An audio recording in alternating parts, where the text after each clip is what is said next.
അയ്യോ, നായി ഇപ്പോൾ പണി തന്നാൽ ജസ്റ്റ് മിസ്.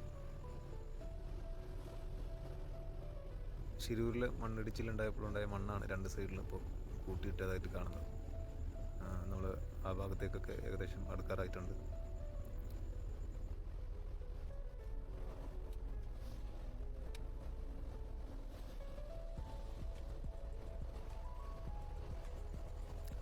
ആ പച്ചപ്പിൽ കർണാടക RTCയുടെ ചുവന്ന ബസ് പോകുന്ന കാണാൻ ഒരു പ്രത്യേക ഭംഗിയാണ്.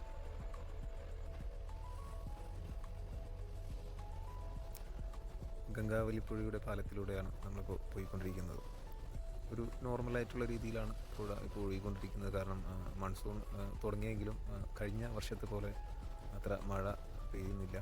അതുകൊണ്ടാണ് സാധാരണ ഒഴുകുന്ന പോലെയൊക്കെ തന്നെയാണ്. വെള്ളം അധികം കയറിയിട്ടൊന്നുമില്ല. നമ്മളിപ്പോൾ ആ മണ്ണിടിച്ചിലുണ്ടായ ഭാഗത്തേക്കാണ് ഇപ്പോൾ എത്തിക്കൊണ്ടിരിക്കുന്നത്.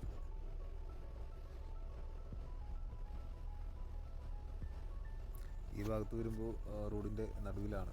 രണ്ട് റോഡിൻ്റെയും ഇരുവശത്തേക്കുള്ള റോഡുകളുടെയും ഇടയിലായാണ് മണ്ണ് കൂട്ടിയിട്ടിരിക്കുന്നത്. ഇടതുവശത്തായിട്ട് ഗംഗാവലിപ്പുഴ നമ്മുടെ കൂടെ അങ്ങനെ ഒഴുകി വരുന്നുണ്ട്.